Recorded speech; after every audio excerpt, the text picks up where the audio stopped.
देखिए, अगर हम बात करें जी, हम केदारनाथ यात्रा मार्ग पर ही हैं और इस वक्त के जो हालात है, जनजीवन अस्त व्यस्त है। सोनप्रयाग की आपने बात की है, सोनप्रयाग से गौरीकुंड तक की अगर बात की जाए तो लगभग 1 किलोमीटर का रास्ता पूरी तरह से नस्ते नाबूद हो चुका है, वो वास हो चुका है और वहां का जो जनजीवन है वो अस्त व्यस्त है। हम भी वहां तक पहुंचने का लगातार प्रयास कर रहे हैं, बरसात लगातार जारी है, लेकिन सुखद तस्वीर यह है कि प्रदेश के उत्तराखंड के मुख्यमंत्री पुष्कर सिंह धामी ने सुबह से ही लगातार मोर्चा संभाला है, स्वयं सारी अपडेट ली है। वो टिहरी में जहां पर आपदा आई थी वहां पर मौजूद रहे, आपदा पीड़ितों से उन्होंने मुलाकात की, फिर वो केदारनाथ धाम में वहां पर मौजूद रहे, उन्होंने वहां के जो तमाम लोग थे उनसे उन्होंने वहां पर मुलाकात की, उनसे उन्होंने फीडबैक लिया। तो कहीं ना कहीं जो लोग थे, यात्री थे, उन्हें विश्वास आया कि हाँ, इस प्रदेश का मुख्यमंत्री हमारे पास खड़ा है, हमसे मिल रहा है, हमसे बात कर रहा है, लेकिन हम सुरक्षित अपने घरों को निकल जाएंगे। लेकिन अब तक बात की जाए तो 10,000 के आसपास जो जानकारी मिल रही है वो तमाम लोग वहां पर है और जब तक मौसम एक साफ बहुत बड़ा चैलेंज है। आप देखिए, हमने देखा वो जंगलों का इलाका, फिर हमने देखा कि किस तरह से बरसात लगातार हो रही है, बादल फट रहे हैं, भूस्खलन हो रहा है। ऐसे में जाहिर तौर पर उन लोगों को रेस्क्यू करने में, वहां से इवैक्यूएट करने में मुश्किलात आ रही है। और ये तो वो जगह है जहां पर पता है कि लोग यहाँ फंसे हुए हैं, कई तो ऐसी जगह भी है जहां पता ही नहीं है कि लोग फंसे हुए हैं। उन तक कैसे पहुंचा जाएगा?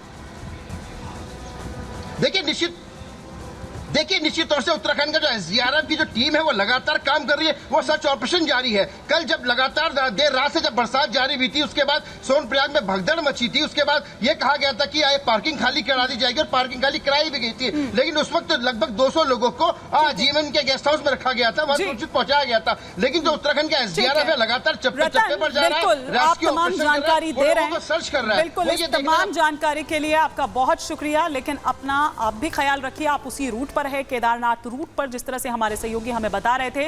लेकिन मुख्यमंत्री पुष्कर सिंह धामी ने क्या कहा जब उन लोगों से मिले, या क्या जानकारी वो दे रहे हैं, सुनिए। चारधाम यात्री भी हमारे सभी सुरक्षित रहें, उसके लिए भी लगातार सभी अधिकारी हमारे अलर्ट मोड में हैं। मौसम विभाग की जिस प्रकार की सूचना आ रही है उसके अनुरूप आगे भी उसको प्रसारित किया जा रहा है, लोगों तक पहुंचाया जा रहा है। और हमारी पहली प्राथमिकता है कि हर प्रकार से जो जान माल है उसको बचाया जाए, लोगों को सुरक्षित स्थानों पर पहुंचाया जाए, उसके लिए काम कर रहे हैं। जो लोग हमारे आपदा शिविरों में रह रहे हैं उनके लिए सभी प्रकार से, जो हमारी गर्भवती माताएं हैं उनका विशेष ध्यान रखने के लिए, विकलांग हैं, वृद्धजन हैं और साथ में बच्चे हैं, उनके लिए कहा है, सभी अधिकारियों से कहा है कि किसी भी प्रकार से हमारे जितने भी आपदा प्रभावित लोग हैं उनको हर संभव जो भी सहायता है वो सहायता पहुंचाई जाए।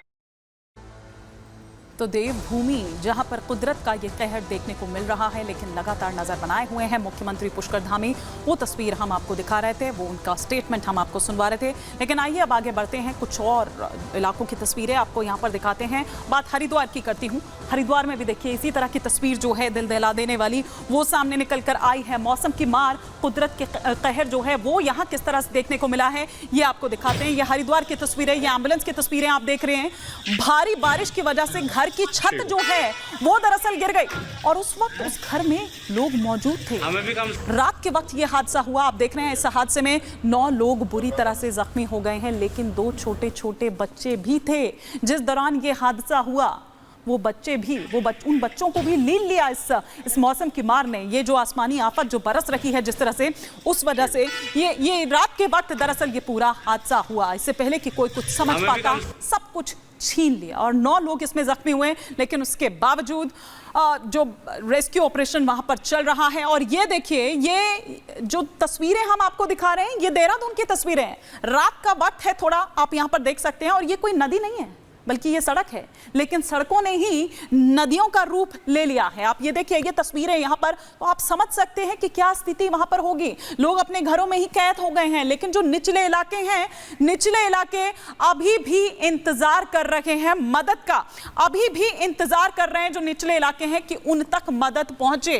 जैसा कि मैंने पहले भी कहा कि जिन जगहों की जानकारी है, जिन जगहों पर मदद पहुंच चुकी है, उन लोगों को सुरक्षित स्थानों तक पहुंचा लिया गया है या उनको पहुंचाने का काम जारी है। लेकिन कई जगह ऐसी भी है जहां पर अभी तक वो मदद नहीं पहुंची है और अभी भी मदद के इंतजार में वहां पर लोग नजर आ रहे हैं।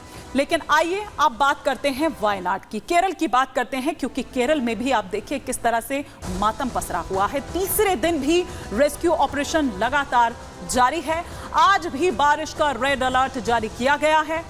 मलप्पुरम, कोझिकोड में बारिश का ये अलर्ट जारी किया गया है। मौसम विभाग की अगर माने तो कैटेगराइज तो किया ही गया उन एरियाज को, पूरा रेड, ऑरेंज और येलो अलर्ट वहां पर जारी किया गया है। वायनाड हो, कन्नूर हो, भारी बारिश का ये अलर्ट जारी किया गया है। 4 घंटे में 3 जगहों पर फिर से भूस्खलन हुआ है। इलाके में मलबा हटा रही जो रेस्क्यू टीम है, मलबे के नीचे दबे लोगों के शव उनको मिल रहे हैं। अब बड़ा मुश्किल हो रहा है क्योंकि मलबे से उन लोगों को निकालना भी ये अपने आप में एक बड़ा चैलेंज यहाँ पर है, जैसा कि बार बार भूस्खलन वहां पर हो रहा है। और भूस्खलन से अब तक जो आंकड़ा सामने निकल कर आया है, 282 लोगों की मौत हो चुकी है। लेकिन जिस तरह की भयावह तस्वीरें वहां से निकलकर सामने आ रही है, वो ये बता रही है कि आंकड़ा अभी और बढ़ेगा। 100 से ज्यादा लोग अस्पताल में भर्ती हैं। 2 दिन में करीब 1500 लोगों को रेस्क्यू किया गया है। 82 राहत शिविरों में हैं।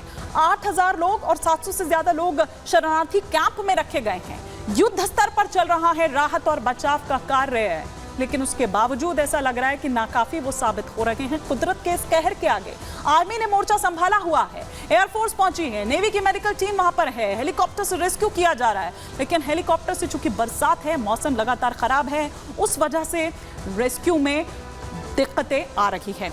तो ये हमने आपको जानकारी दी कि किस तरह से वायनाड में जो हालात हैं वो बने हुए हैं। अब आइए वायनाड की तस्वीरें भी आपको दिखाती हूँ कि 3 दिन बाद भी कुछ बदला नहीं है, बल्कि लगातार भूस्खलन वहां पर, ये देखिए, ये इस वक्त हम आपको दिखा रहे हैं, जो टीम्स हैं वो इस वक्त वहां पर मौजूद हैं और जो रेस्क्यू ऑपरेशन है वो वहां पर किया जा रहा है।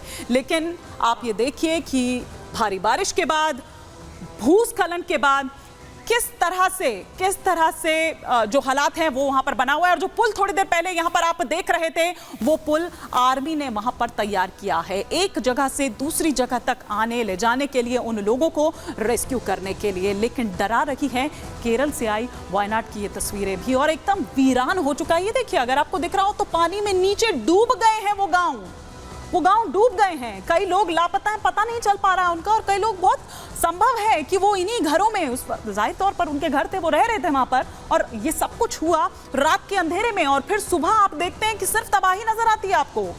अपनों को ढूंढ रहे हैं, उनका कुछ पता नहीं है। लेकिन रेस्क्यू ऑपरेशन जो है वो वहां पर आज तीसरे दिन भी जारी है। और ये पुल आप देख रहे हैं, आर्मी ने ये पुल वहां तैयार किया है। ऊपर अगर आप पूरा देखेंगे तो जंगलों का वो पूरा इलाका है, वहां भी तलाश की जा रही है कि कहीं ऐसा तो नहीं कि बहकर कोई वहां फंस गया हो, उन पेड़ों के बीच, उन जंगलों में फंस गया हो। तो हर तरफ अगर कुछ नजर आ रहा है, ये देखिए वाहन किस तरह से वहां पर फंसे हुए हैं। जिस दिन तबाही हुई, ये 3 दिन पहले की हम तस्वीरें आपको दिखा रहे हैं कि वाहन जहां तहां पेड़ों के बीच में जाके फंसे हुए हैं। तो आप सोचिए कि जो इंसान हैं उनका क्या हाल होगा। 143 लोगों की यहाँ इस जगह पर मौत, कई लोग लापता बताए जा रहे हैं। और हर तरफ अगर कुछ नजर आ रहा है केरल में, वायनाड में, तो वो है सिर्फ और सिर्फ तबाही।